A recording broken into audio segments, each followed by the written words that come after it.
spreading the ball around, showing the love. You got one dude ball hogging for 38. Nobody else did shit on their team except Williams. He'll take it.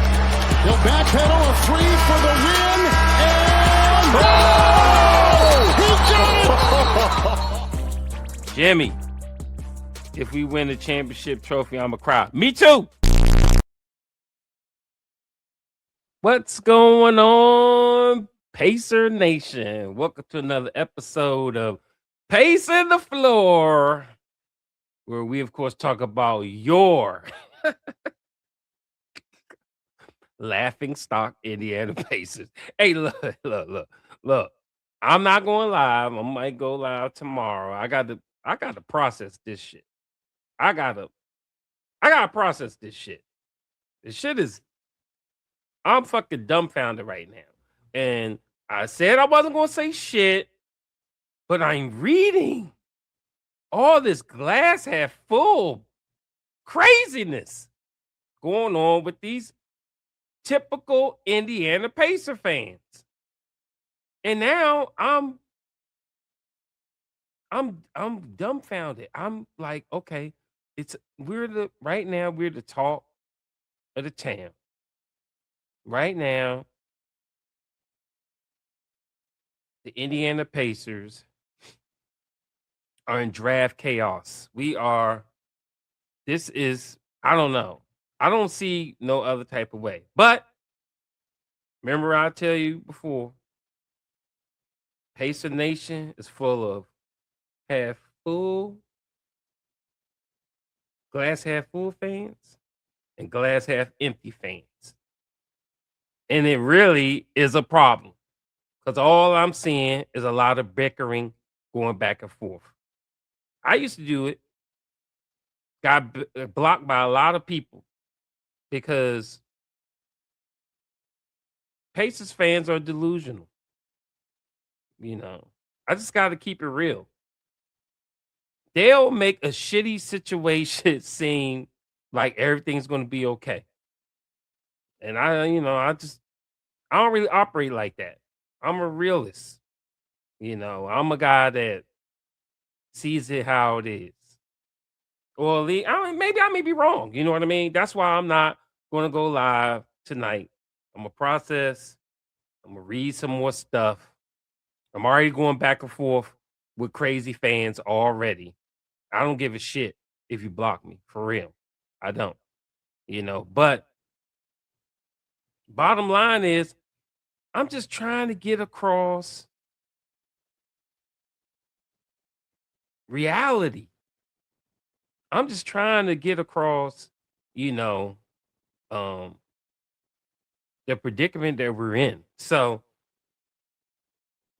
I'm not going to jump full-fledged into the screaming fire that we're done and it's over and we just killed ourselves type of thing. Because I don't think that. I really don't. What I do think is our front office got fleeced, made a terrible, terrible trade, and we're going to talk about that soon. So let me just put out a couple little facts. Not me just fucking saying shit. Facts, that have occurred. We're going to break down just real quick what happened today. All right. So Pacers fans have been anticipating for a long time. May 10th happens to be Mother's Day. Everybody's fucking busy, but they want to put this shit on Mother's Day, which is another thing that's crazy. But anyway, they basically, I equate it to like poker. You're putting all your chips in, and you really ain't got the best cards, type of thing. But Pacers gamble. This is true. This is true, and you're going to hear it from Kevin Pritchard. I'm going to play that to end the show. But Um, Bottom line is they gambled and they lost. The facts are the Indiana Pacers traded for his Zubac or Big Zoo, and they gave up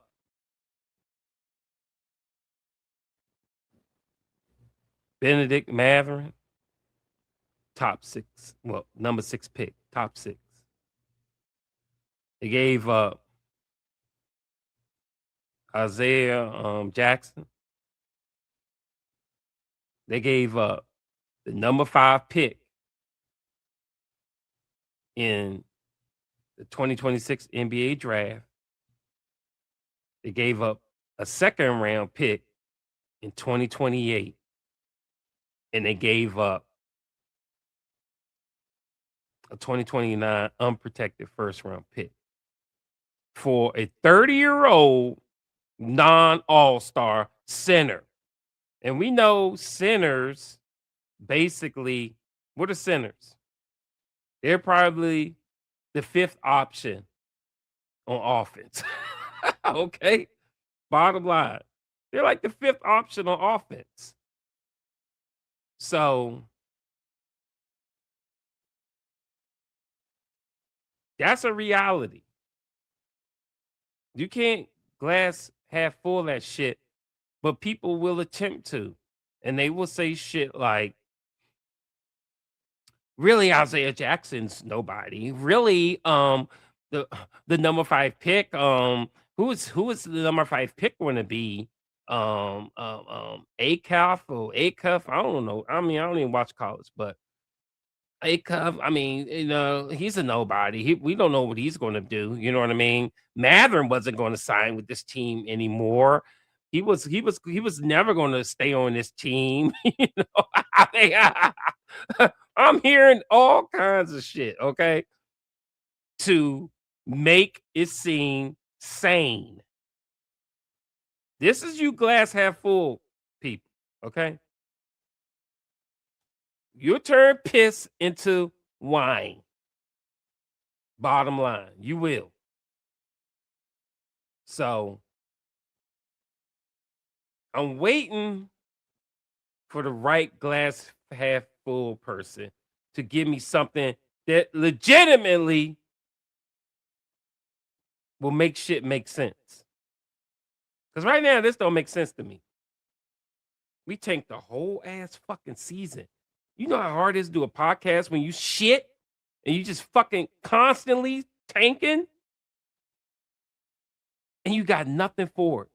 No first round pick, no second round pick. You're not even showing up in fucking June for the draft. You got nothing. You did all of that for a 30-year-old non-all-star. And we're going to talk more about this when I go live, hopefully tomorrow. But just want y'all to sit back and understand, one thing. And that is how I'm currently feeling right now. Front office must go. I've been saying this. Y'all gonna say I'm fucking crazy. And ooh, he got Halliburton. And ooh, he got Pascal Siakam. And ooh, he does dumb shit like this. Okay? He does dumb shit. Don't just look at the good stuff. Even on that trade for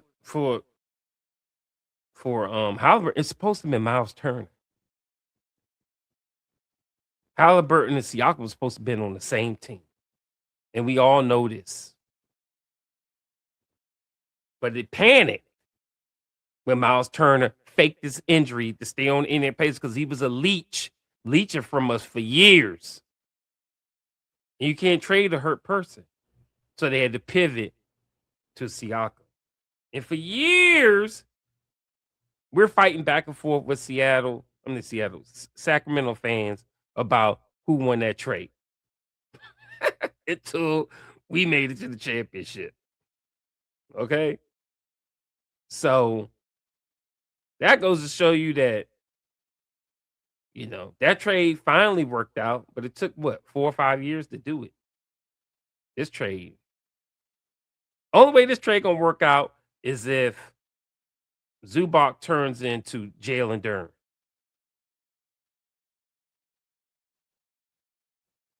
And propels like he propelled the Pistons with Cade Cunningham to the number 1 seed in the East.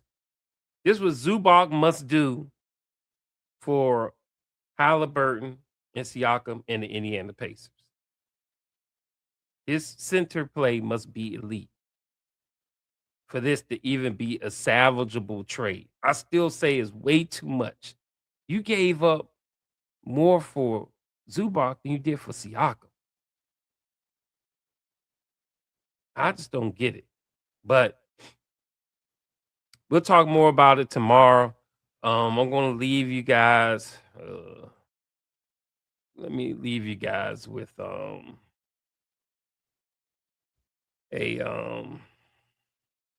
video. It's from Kevin Pritchard speaking to the media after the game. All right. As promised, we are going to hear live from the NBA Draft Lottery disaster. Your front office management, Kevin Pritchard.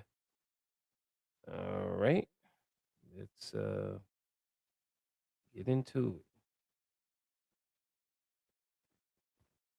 I think the message is last year in the draft, we had a pick.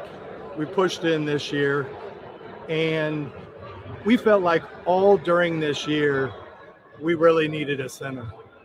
And structurally, when you look at our team, that hole is something we needed to fill pretty badly.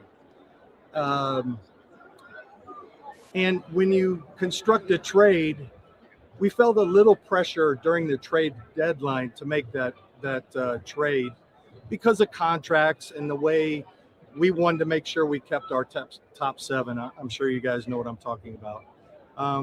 Disappointed because this is a great draft. Everybody says, well, why didn't you protect it, a lot deeper? Unfortunately, we weren't able to. That was the vig for us to get Zoo. They know you. And you look at like a lot of these big trades that's out there, and you see 4 and 5 and 6 and swaps around a starter potential. And we really think Zoo is a great fit for us. And at the end of the day, like, this is what is really important. I felt like that championship team, we needed to fill that starting center. That was priority 1 because they've earned the right to go Not the future. Try to get a championship. That's priority 1. And that was not doable with protecting this to 8 or 9 to 10 or wherever. And if you look at where we are now, we have some flexibility in terms of signing a free agent. We have some flexibility. We have 5 of our next 6 years. Some of those trades where it's 4 and 5 and 6 picks, they're out. They're done. They've shoved their chips in, and they're done. We ain't got no money. We've got a full slate, 5 out of 6. So, when you look at the Pacers, you have to think about this. Average person. The draft is important, but it's sort of hope, and you're trying to think, how do I get a player for down the line? And even the top players that come in this draft, it's hard to make an impact early on, and we're in win now. We are in win now, and we're going to try to make moves this summer, maybe around the edges, maybe big, but we'll see about that. Let's pray for But Kennard. at the end of the day, I feel good in that I think Chad and Ted and our coaching staff and our players, we're an organization that figures it out. I remember a couple of years ago when I first started, You know, one You of our hear a main lot of players asked for a groveling and trade, and crying everybody like I thought it do was the end of the world. And we came coming out from your okay. GM. And, you know, I know the Your Twitterverse is probably going to be a little brutal. And I get it, man. I get it. My heart was beating like it was game 7.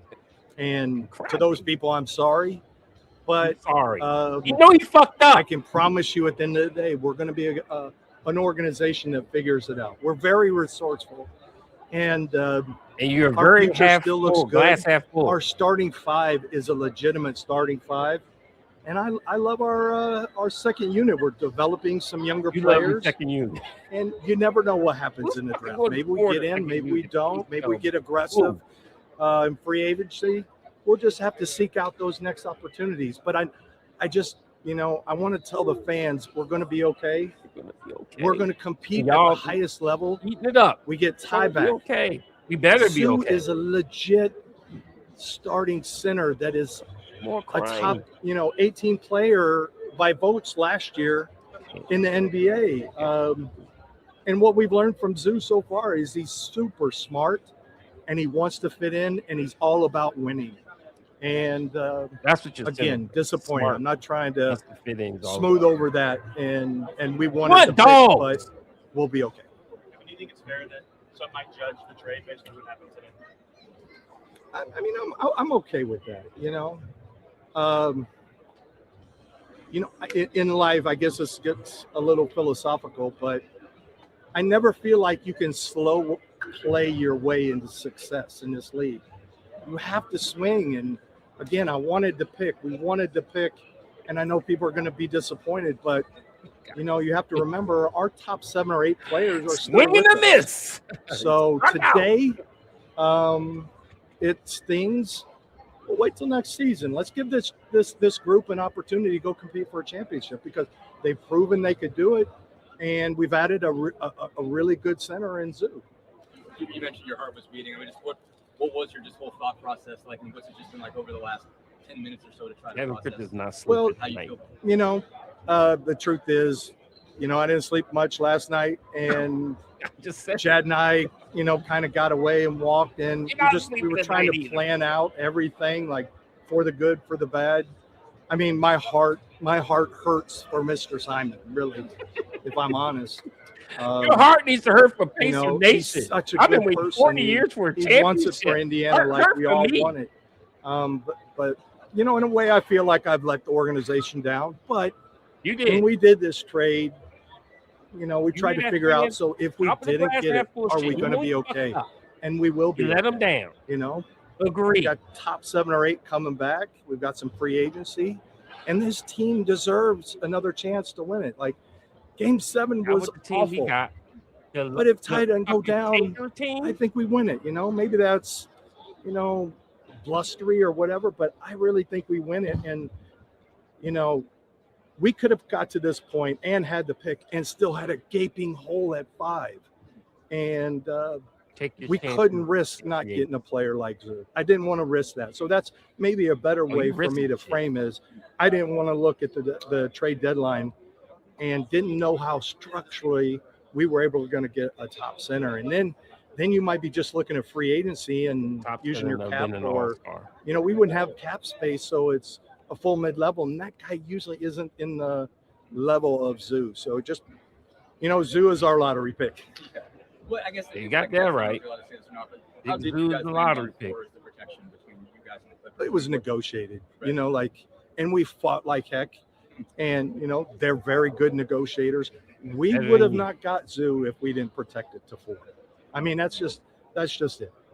And again, when we looked up on the board, and I think we're pretty good at looking out into the future at the next level. So the draft free agency this summer, we didn't see a starting center coming available. They're such an important thing that you gotta get one while you get. And today, like when we go forward now, we have 5 out of next 6 years drafts. We can get aggressive if we need to. Maybe it's this summer, maybe it's down the line, but we're not fully loaded, but we're pretty close. Do you anticipate using the levels?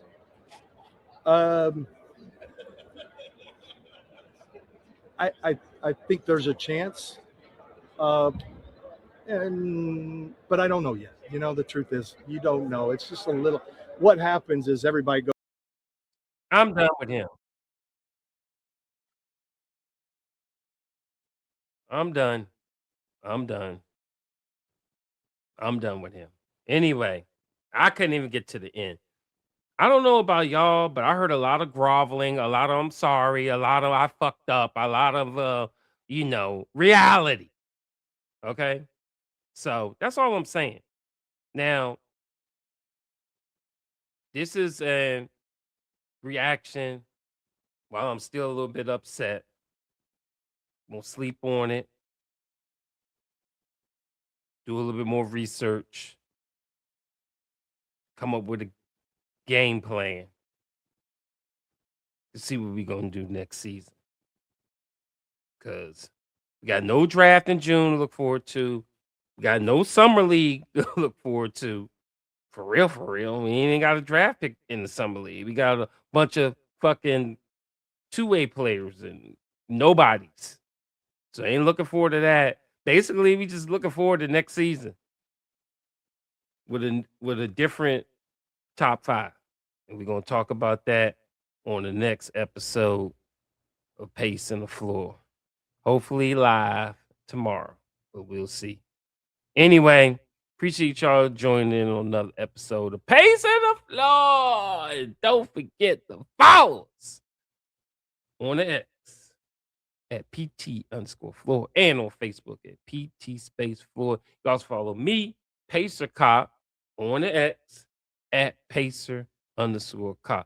And we'll see you on the next one. Peace.